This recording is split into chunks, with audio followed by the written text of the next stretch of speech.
Welcome back to the morning show here on Arise News. Nigerians are still in the mood of celebration following the country's attainment of 15 years of independence.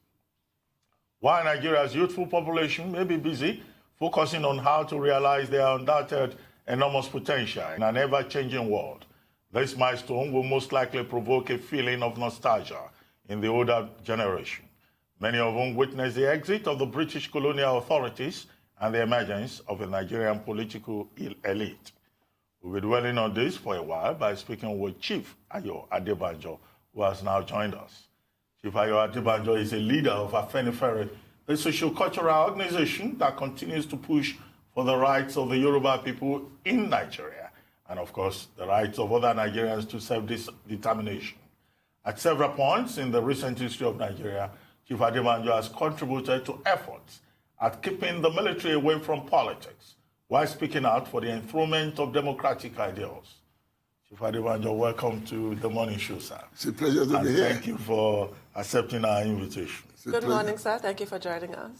Yesterday was Nigeria at 59. I'm sure you listened to President Muhammadu Buhari. I didn't. Why not? What will he say? No, he had a long speech in which 53 paragraphs. I read the data. Did he talk about the present need of Nigeria? Southwest, Southeast, Middle Belt, stressing for restructuring of the country. And during the last election, you could see that he was rejected in those areas. But first, I wanted and to yet ask he you, didn't mention it in his speech. Well, so he's not concerned about the unity of the country. No, we'll come to it. But first, I wanted to ask you, how did you feel as someone who has seen it all, pre-independence, independence, post-independence, Nigeria at 59? What was your immediate reaction when you woke up on October 1, 2019? Rejected, disappointed. We are not where we should be, particularly those of us who fought for independence. For those of us who demonstrated both in Nigeria and in London asking for independence. For those of us who saw Nigeria during the self-government period from 1954 to 1960, from 1960 to 1963. We saw what led to the crisis in 1953 after the motion of Anthony Nauru. And there was a break. The colonialists who gathered us together by force now gathered us again in London. Come and tell us what is your problem. And the warning Chief Awolowo had given earlier that you cannot rule this country under a unitary form of government. Those shadows said, what is the problem? Even Dr. Azikiwe, who was the foremost unitarist, under the impression that a united country can only be under a unitary form of government, it was there Chief Awolowo converted him to be a federalist. And then we had the 1954 Constitution, which made the regions autonomous. That is the establishment of the federal system. Before then, under the Macpherson Constitution, it was semi-pseudo. It was under that Constitution we created, and each region was autonomous. Each region, the Constitution was written separately. There was pure, complete autonomy, to the extent that each region had a foreign embassy in London. The Western region had the Western Nigeria office in 15 acres sitting Palace Gardens. That was why I got married in 1960. That shows the type of independence. The revenue allocation was based on derivation, fought for by Chief Awolowo. That is what we call resource control now. It was in that time that all these things were settled. All the things that Chief Awolowo did during the period of 52 to 59, he had no, as establishing free education, free medical services, he had no cost to go to Balewa for a penny because the derivation, the system of getting revenue were clear. But what happened? Immediately after independence, after 1963, became Republican. Even after that time, derivation was still on. When oil had been delivered, had been discovered. So I'm saying all this to show you what are the problems now And how are we addressing it, or if we are addressing it at all? And why I say anybody telling you about development in Nigeria now, not going back to the original constitution of federalism, you are wasting your time. No, if you bring in 20 economics without going to the root, the foundation, you are building on nothing. So, because after the military now, the problem of our country is both colonial and military. The military now changed that peaceful constitution. It was under that constitution how long build Liberty Stadium. Ahmadu Bello Stadium. Azikwe did a lot of things in the East. It was under that constitution. The revenue was divided in such a way that the revenue from cocoa went to west, from groundnuts went to the north, from palm kernel went to the east. That was peaceful thing. Until the army came in 1966 to disrupt the whole thing. They are now talking of corruption now. It was the army under Babangida in particular, that institutionalized corruption. And it's still on now. Yes, sir. We see the fact that, as you've said, the only period of good governance Nigeria enjoyed was between 1960 and 1963, and that is because of the Constitution. That's the basis of governance. Why is it that even though this is manifestly obvious, we have not been able to go back to the drawing board? What happened after, like, 2014? You had the National Conference. As Mr. Badi said, you have not forgotten that after the military came in, the military ruled this country for how many years? Almost 60% of the period of independence. And when they said they are going back in 1998, Nadeko and Afenifere in particular said, going back, my dear, send us back to where you met us. That was the beginning of the agitation of sovereign national conference.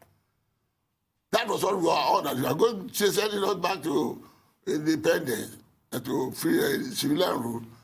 We want to sit down again and renegotiate our unity. Why? Because the military was ruling under unity. And we don't want violence. We don't want force. All right? Let's sit down again and see whether we still want to go live together. If we want to live together, under what condition? That agitation was on. Then Absalom came and said, no. I'm in a hurry, I want to go. He's still around. But the then and Afenifere insisted, let us have this national conference for a constitution and base the election on the new constitution, not on this imposed constitution by Absalom. That is why Buhari would never like to change this constitution, because it was pro-North, anti-South. All the problems we are having now in this country is under this constitution. It is this constitution that made Buhari the most powerful president in the whole world. He more or less a dictator. Of course, you could see a man who says the rule of law is subject to national interest. The moment you say that is dictatorship. Maximum dictatorship. Sir, there was something you said earlier. You mentioned the influence of the colonial yes, and you later talked about the military. Yes. Yesterday we had Odia Ofemo on this program. And he himself, in fact, in his own case, he put all the blame on the British colonialists. He said that the British colonialists structured Nigeria to fail. And that their collaborators are those he calls veto holders from the north. Not from the north. And that since pre-independence era, Nigeria has been at the mercy of the British colonial machinations and northern hegemony. Do you agree with him? Entirely. You see, there is no time on such a program like this to expatiate. And when I said military, the colonialists, it was the colonialists that made the population of the north to be that much to be able to control us in legislature. Aerospeed, now I think it was Aerospeed, who now gave all the secret that they deliberately made the population of the north to be more than the south. You know the geography. This is the only country in the history of geography that the nearer the desert, the more the population. We are the only one that is anti-geography. The geography I learn, and I'm sure you learn, the nearer the desert, the fewer the population. In Nigeria, the nearer the desert, the more the population. You can see it even in the last election. In that Borno area, you travel to the north. Where are the population? Except you are going to count all the cows, except you are going to count the cows and the cattle there.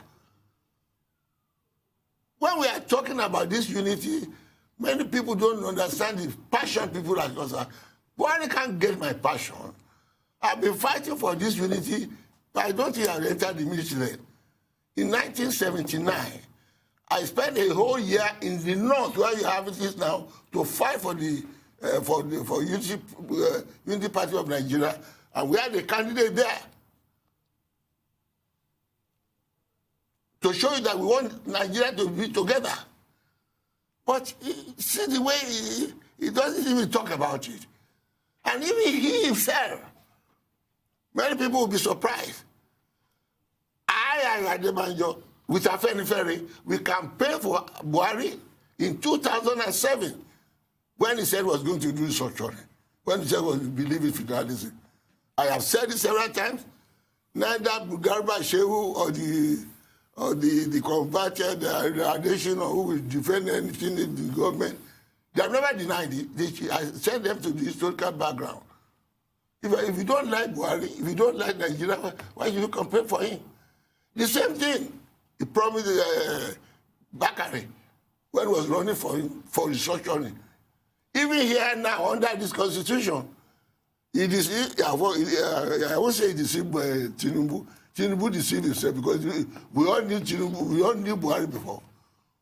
Because I campaigned for the Tinubu. But sir, is it a question of the fact that you don't like Buhari personally? No, that's what I'm saying. Because you said that you don't even recognize him as president.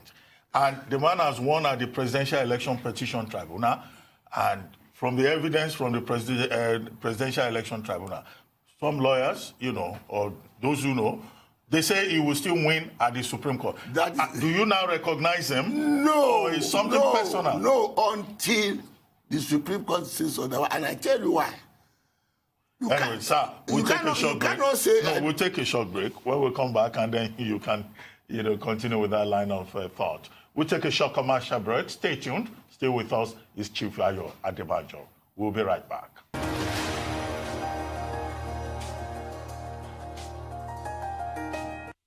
Welcome back to the morning show here on the Arise News channel. Still with us in our Lagos studio is Chief Ayo Adebanjo, leader of Afenifere, the Pan-Yoruba Socio-Cultural Organization.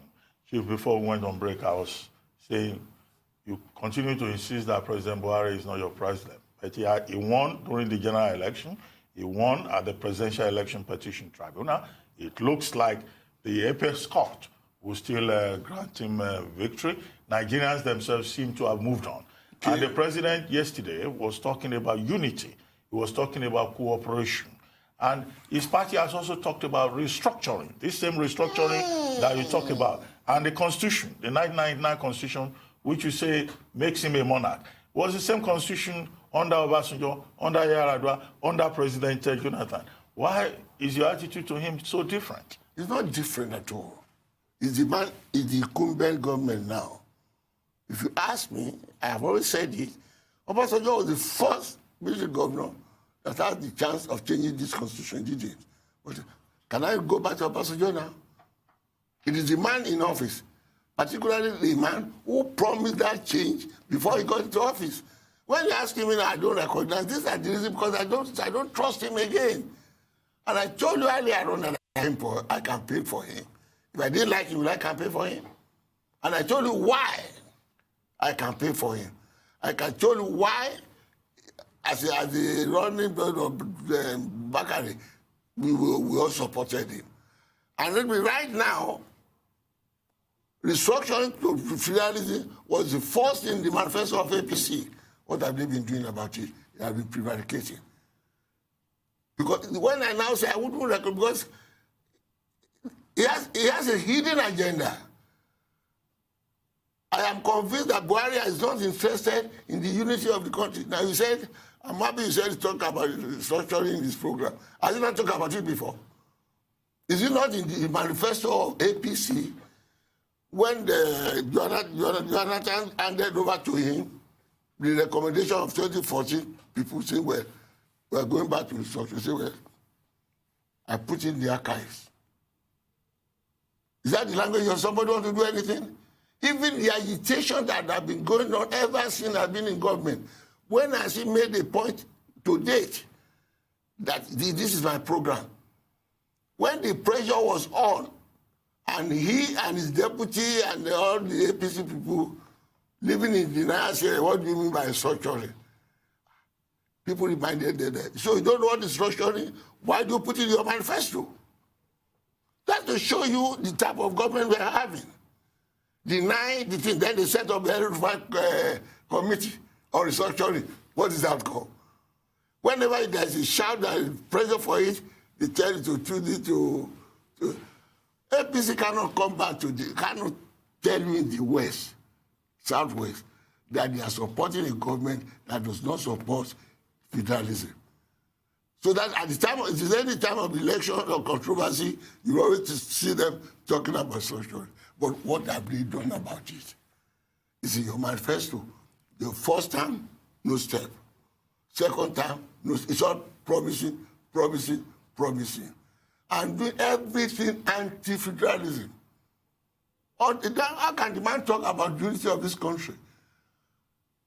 When IPOB said they want to get out of Nigeria, instead of calling them, you are the president, you are the father of all, that's what we assume you are. Why doesn't he call them, what's your problem? Why do you want to leave this country?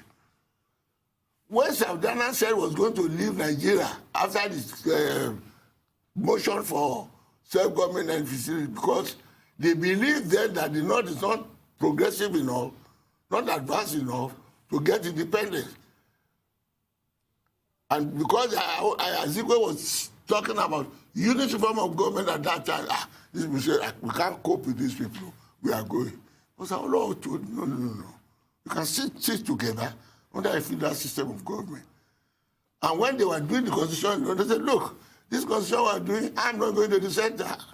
I'm staying in the region, because that's where the power lies. That's where you develop your local government, your police, your agriculture, all your development, you're autonomous.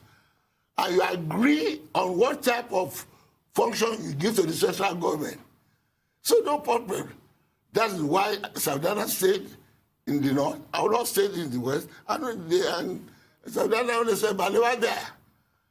And we're having a competitive to do that. That's why I mentioned that period. Those were the halcyon days, sir. But do you see us ever returning? Since, as you've said, there's a lack of political will. We squandered a chance to go back to federalism in 1999. Consecutive administrations continue to squander the chance. What is it going to take for us to actually implement? It is because we have not got the right government who keep to promises. If, for instance, with all these defects, if even this APC government kept to promise and say, well, we are going to do structuring, what is the problem? And when he was coming in, Jonathan gave me the document 2014. It was the last thing handed over to him. Go after this. He said he put in the archives. The problem was we didn't make it, okay?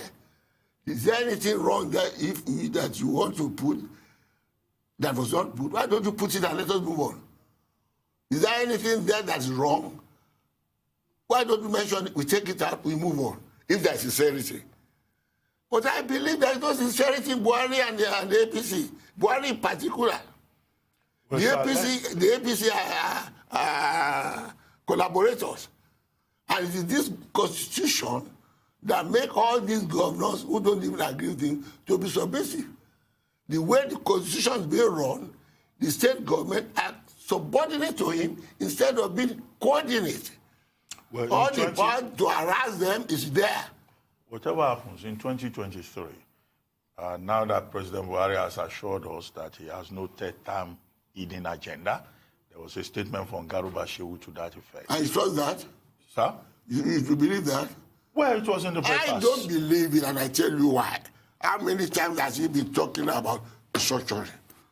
How many times has he been promising restructuring? Don't let us live in denial. And that's why I accuse some of you journalists too, because you know certain things, you are emphasizing certain things. Why don't you ask him, the one you promised in 2007, when you are even agitating to be in power? When you got to power now, you deny, so don't know anything about it. But sir, I wanted to ask you, do you see the possibility? Don't let us, when people talk, I have no reason to hate Buhari. No reason at all. All I'm interested in is anybody that will keep us together. You talk of unity, that's where you must mention where the sincerity lies. If you are keen about unity, would there be a unit of the country in the deprived presidency? Does that mean for unity? If I was going to ask, do you see the possibility of the presidency returning to the Southwest in 2023? Now that we have some agitation in the Southwest and names from the Southwest, Asiwaju Bola Tinubu, the Vice President Yemi Osinbajo, being mentioned as likely candidates for the presidency in 2023. They are talking about people who want Nigeria to stay together.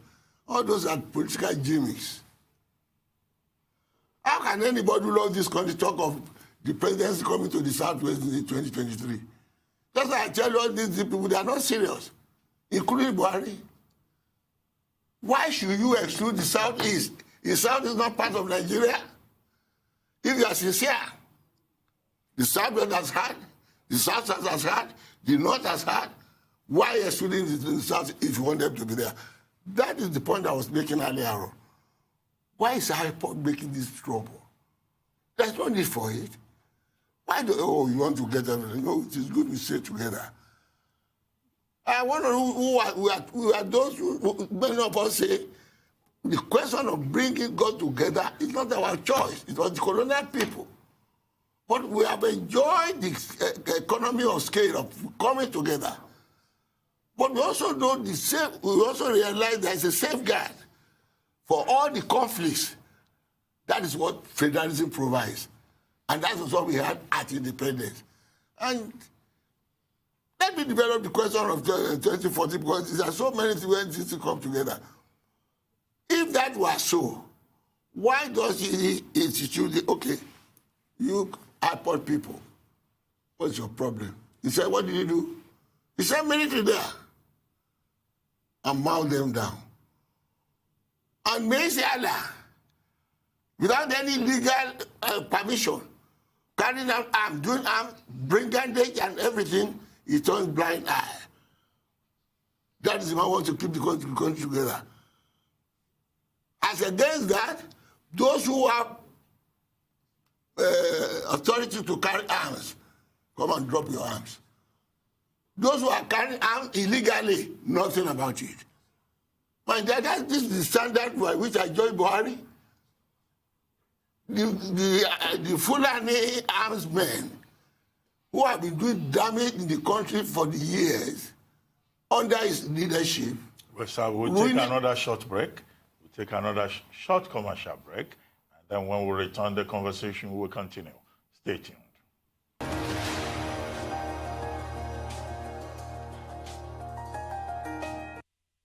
Welcome back to the morning show here on Arise News. We're still with Chief Ayo Adebanjo, leader of Afenifere. So I'm not the leader. I'm a leader in Afenifere. A leader. A leader. I beg your pardon, Chief Fashion is the leader. A leader. I'm a leader there. I'm not the leader. I beg your pardon, sir. So I'll pick up where Dr. Abati left off on 2023 permutations and the names being bandied about, which include the Vice President, Professor Osinbajo.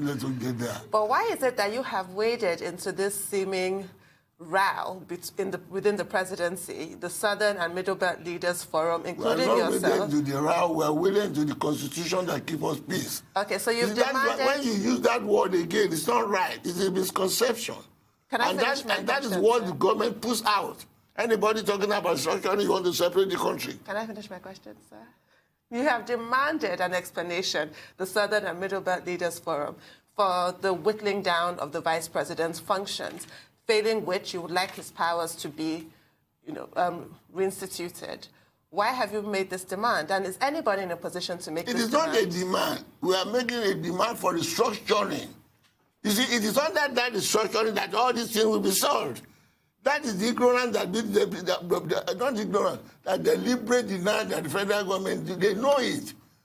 It is under this constitution, as I said, that made Buhari the most powerful president in the whole world. Make him a dictator. The moment you restructure the country, all that power will go. Even these governors, some of them who appear to be submissive to him, they are afraid because of the power he has. And many of them, their hands are not clean. The power of the fear of the EFCC is the beginning of all wisdom there. If any governor is clean and within his own constitution, why should he not tell the president that no, this one wouldn't go? They have been submissive because they are not autonomous. Because the constitution, they have to go to Abuja for the monthly due. Under the constitution we are asking for, we are agreed on how to distribute our revenue. You see, the question of the constitution that I emphasize, it is because I know the implications of corruption, this, that, and that, all resolved there. It is because of the excess money in the federation that leads to corruption. Under restructuring, all this will be whittled down. Take the question of police. We are talking of state police. They tell you, no, you use state police, they use it against themselves. Who are they deceiving? Is the federal government not using police against the state that don't belong to their party? Everything is wrong. The state assembly will deal with that governor. That does not deprive them of their constitutional right. You say you are a federation. America is a federation. I asked Kumasi when we were at the conference, have you heard of Inspector General of Police in America? If you are a lawyer in Houston, if you don't pass the law or the regulation in New York or that, you can't practice there. Is America not still a country? Does that make them different? Chief, I would like to take you back to this issue of 2023. Yes. I mean, I'm surprised that as an Afenifere leader, you are not pushing for the return of power to the Southwest in 2023. Do you believe that an IPOB presidency is possible in 2023? See, you people, Afenifere, we are, what can I call it? We are not a sectional party or a sectional leader. Our being insistent on the Igbos having is on the principle that we desire a unity of everybody agreeing on the Constitution. How can you be fair and say you want peace in this country? All the federated units will participate, will have the right to be the president. One unit will not, and you don't get revolution. You won't get revival, and say you want peace. That's not sincere. And let me tell you, neither Buhari nor the Southwest, they are deceiving themselves. Buhari is deceiving Tinubu. Tinubu is deceiving Buhari. Tinubu believes that he can clearly use Buhari to get to where he is. The North will not give up presidency willingly. Because it is under the presidency that they are cheating the rest of the country. And the only thing that can remove that partisanship is the Constitution. Look at the Constitution now, the man who's here. Look at the security architecture of the country. Practically, I remember from Katsina or the North. We have said that during the first regime, he said it was a mistake, it's still there now. And we're not talking about it. He does all this with impunity. We can be talking about it. Why can't we be sensible in this country, including all the so-called intellectuals from the university, the government, all because they want the crumbs from the table? But can I ask you, sir, as divided as we are now, which really in recent memory we have never been this divided, do you feel that the Southwest is still occupying that position of political decider? And do you feel that the Southwest will throw their support behind an Igbo candidate? It is not a question, you see. My position is giving presidency to the Southeast is not a favor. It should be their constitutional right. If we are sincere about having the I agree with you, sir. That's what I'm saying. I agree with you, Yes. sir. But I'm saying our social political reality today is that we're so divided and we think along the lines of tribe. Are we there as a Southwest? I mean, you're Afenifere. Yes. Yes. What do you think of the Southwest? Do you think the Southwest can forego those tribal concerns and actually support what the you are Southeast talking of candidate? tribal concern is the tribalism that is in the country now as exhibited by Buhari and the previous government under this constitution that's giving rise to that. Under a federal constitution we are talking of, all these things that causes conflict is settled. Everybody has his own right. Yes, There was no problem during the period of Shawlo before independence. Nobody knew about conflict. Everybody knows his right. Yes, sir. Afenifere appears to be divided. Is what? Appears to be divided. Who tells you that? Who is Afenifere and who is not Afenifere? Because I asked this question when we hosted Femi Adesina on this program. We asked him a question about some people, Afenifere group, that had gone to congratulate President Buhari. And I think we used the title Afenifere Renewal Group. He said, no, it's not any renewal group, it is Afenifere. What does who exactly is Afenifere and who is not Afenifere? Know about Afenifere? It's a pity Adesina has been talking like that. It's not the Adesina I know when he was in the sun. It was you said there's something in that has to rock. The moment they get there, they change. There's something there. So you claim that I changed too when I got there? No. Well, that's another matter. I'm only alluding to it to show the type of respect I had for Adesina. The moment he gets there, even right now, when he talks now, I just begin to say, could this be the Adesina that I know? Intelligent, forthright, pungent as a journalist. It is not. What does he know about Afenifere? All the Afenifere you are talking of, they're breakaways. I call them rebels, including the one of Ayo Adebanjo. What are you talking about? Where are you? They are all under me. They are all fake people. They still want to use the reputation, the antecedent, the achievement of Afenifere with their rotting government they are going on. It was Afenifere that put Tinubu into office. He has not denied that. The moment was going off Afenifere program, he said no. And because he was in a position to distribute like yes, all the people should have supported the leaders of Afenifere at that time. When we think, and we stay put. And see where we are. Then to see what is still happening. Why are they scrambled now? Is APC one? Is even Tinubu Group one? Where are the Bodilon boys before? Are they one together? You see, what brought them together is food. Crumbs from the table. You should ask yourself. I have been in Afenifere with our law for the past 60-something years. Why am I still there? Have you ever had this changing from one party to the other? There's an ideology. Afenifere is a name for action group. It is not a cultural or something. It's a political party with definite political ideology which separates us from other parties since 1951. So these are my worries, sir. Now that we have drifted away from ideological politics. Why should we? You are assuming that the wrong way we have drifted should be the thing. That's why we are in trouble. I said, now that has happened, how do we return? Because I remember when AD stood for contested elections in 1999, it was Afenifere's manifesto that was adopted wholesale. But today, it's completely different. How do we return to ideological-based politics rather than this cash and carry commercial? My dear, the question and the answer, when you asked me before, I said, nothing doing in this country until you go to change this constitution to federalism. Everything is based on it. This question you ask me now, I'll throw back to foundation. And I've been saying it everywhere. I will repeat it. Set up 20-time economic committee, Bismarck and all the experts. They are a failure ab initio. if the foundation is not laid.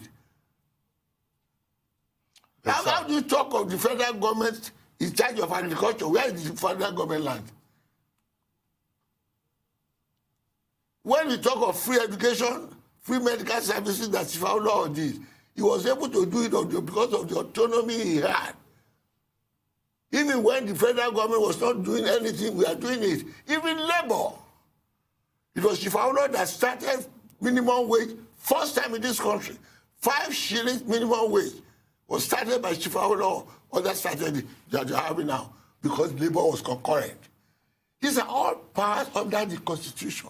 And it is those of us who know the implication of this that we are emphasizing change the Constitution. And I repeat, the thing this country needs now is a change of this Constitution to federalism. Until you do it, you are beating about the bush. Sir, I was privileged to have read your autobiography, telling it as it is. And shortly after that book came out, there was some controversy with Chief Olusegun Oshoba protesting that you misrepresented him and he was going to reply you. And he has since done so in his own autobiography, which is also out there now. And in one interview, he said, well, you know, you misrepresented him. And that,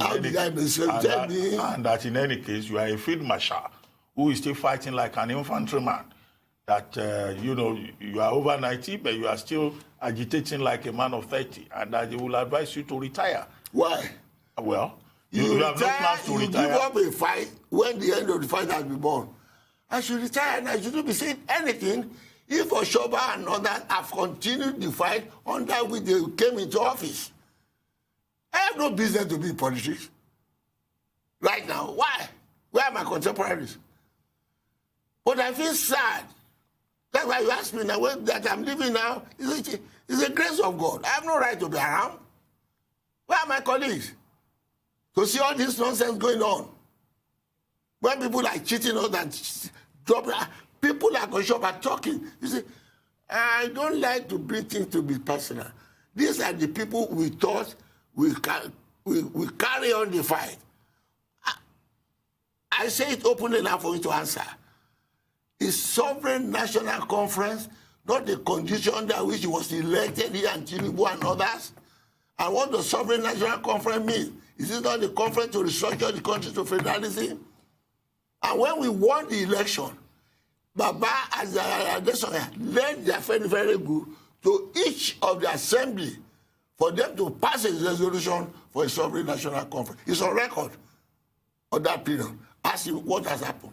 Well, sir, we'll take another short break. When we come back, I'll ask you a follow-up question about the main issue between you and Chief Oshoba with regard to Chief Olusegun Obasanjo and the 2003 elections. We'll take a short break again, commercial break, and then we'll be right back. We'll still have here Chief Ayo Adebanjo, leader of Afenifere, or if an Afenifere leader. A leader. Don't give me that. Not the leader.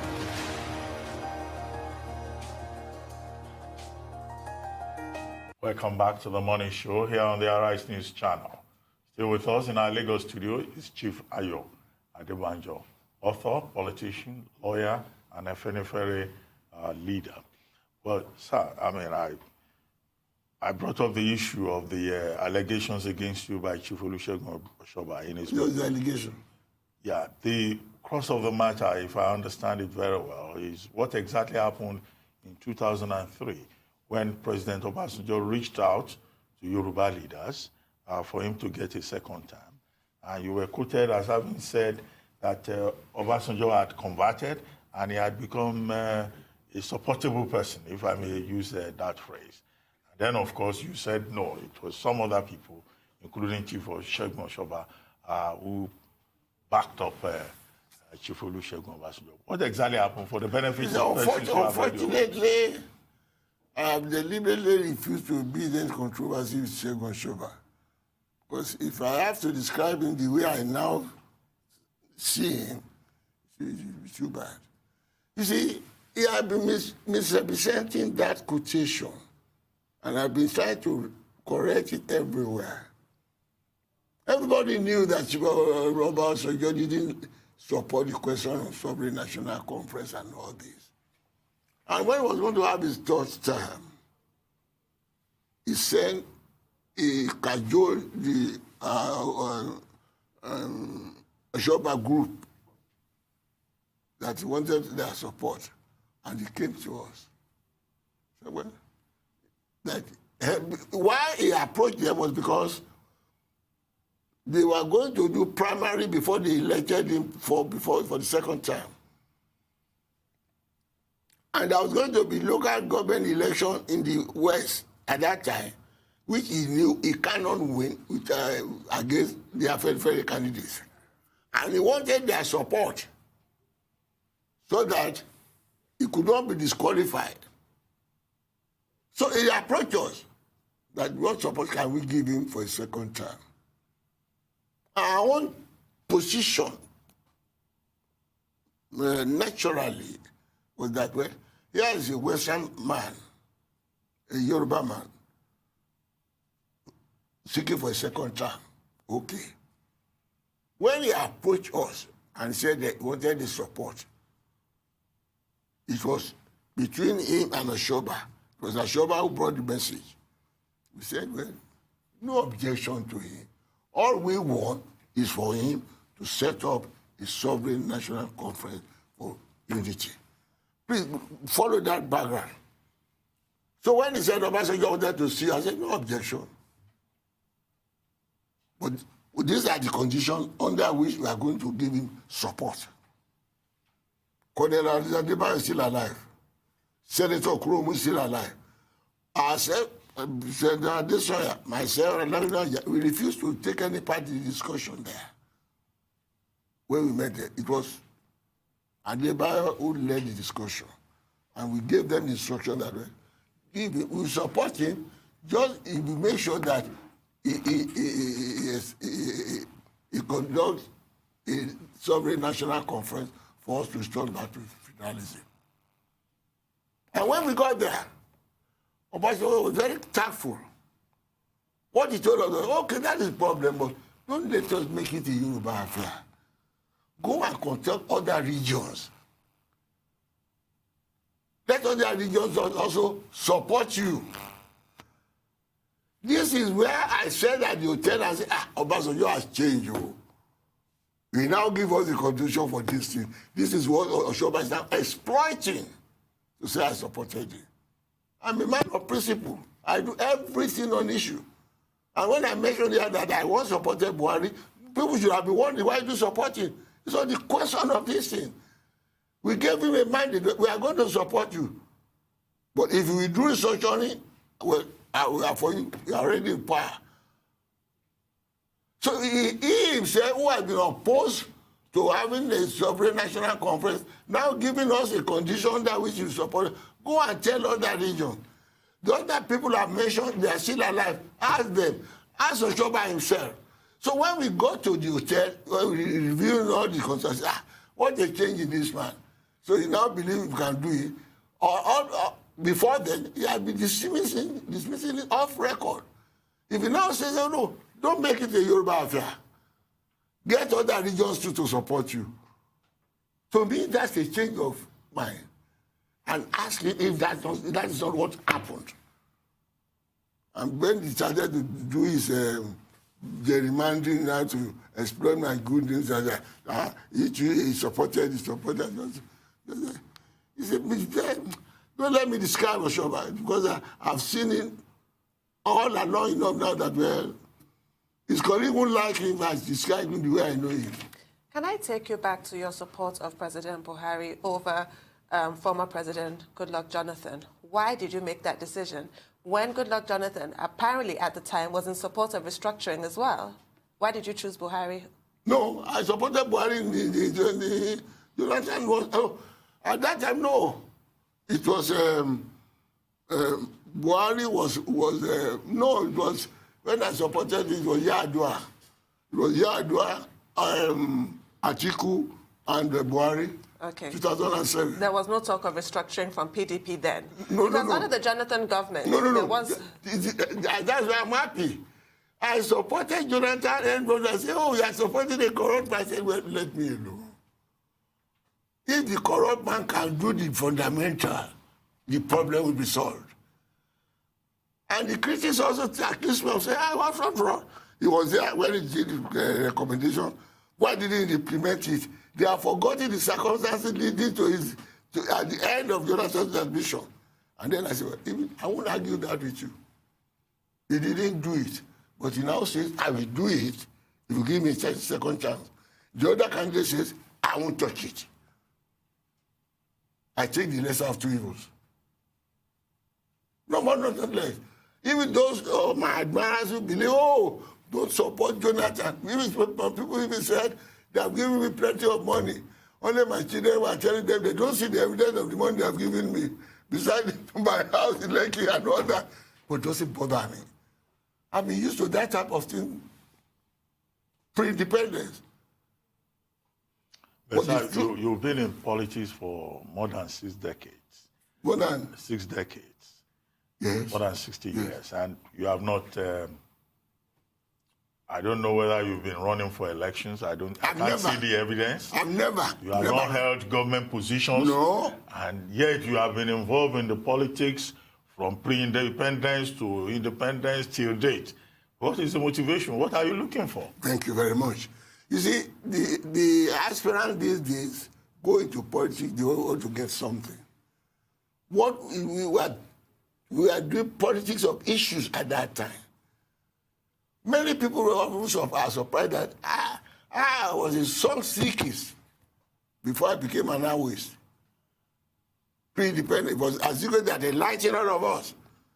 I was an avid reader of the West African Pilot, an avid reader of the column of the Dr. Azikwe, Between Ourselves. And that is the Magnus Williams, Inside Story by Zik. You should do that research. Any political young man. I mean, when I was then at school, I was at the grammar school, Bishop Kale was our principal. We say, you people are following from this politician will disappoint you. I was in primary 5 when I was buying West African Pilot. It was a copy of my paper that my class teacher will read because I take my own at home. And you supply the class teacher when I at school at 9 or 10. When I get to the school, say, Adebanjo, where's your paper? We are becoming that one since then. Dr. Azikwe inspired us. But why did I change? When Chief Aolo now came in with the principle of federalism, telling us why that in a country like this, with various ethnic nationalities, religious differences, cultural differences, and all that, I became a convert. That was all that changed me. That principle, if we have to live together, until we have federalism, then we can develop at our own space. There will be no conflict. There will be no anything. That is all. And that was what changed Azikwe himself in 1953. See, Baba, you are a journalist. I like you to do this research. I've been saying it. In 1953, go and look for the Daily Times of that time. I know 1954, 1954, on the return of the London Constitutional Conference. It was at the airport that Dr. Azikwe declared for, say, federalism is imperative. It was on the front page of the Daily Times. Go and look for it. Before then, it was a unitarist. It was the discussion and the argument of Chief Aolo at that London Constitutional Conference under Los Chandos that converted him.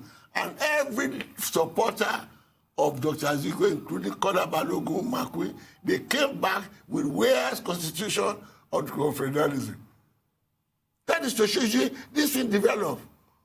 And we said we talk about it. One professor yesterday with me on the program said, we talk about federalism as if it will solve all the problems we had. When I talk of going back to independent constitution, I don't say we should go back to 3 regions. The contents of that constitution could be 3 agreed upon. But it will be a central government creation, which is what we have. You see, people who say they are politicians, they deliberately confuse political discussion to their own self-interest. They know the interest. like anybody asking Buhari now to deal with his Mesiana. The man is a cattle rearer himself. And you ask him to deal with his organization. And a clear example of that is when we talk about this, it is no hatred for him. It is the action he does. Full enhancement, kill people in Makodi. They did their work in Southern Kaduna. 800 people were killed at Christmas Eve. Where the VP was sent there. This following day, the whole thing happened. Well, sir, we have to draw the curtain on this interaction. Oh, no. At this point, I'm sure if we continue for another 1 hour, there will still be a lot more to talk about. It's a lot to tell members of the public. Yes. There's a lot of miseducation, misconception, due to mischief. Thank you, sir. Thank you very much. Thank you, Tundu, sir. at this Thank you point, for joining we'll us. have to go to the on next a short segment. break, yeah.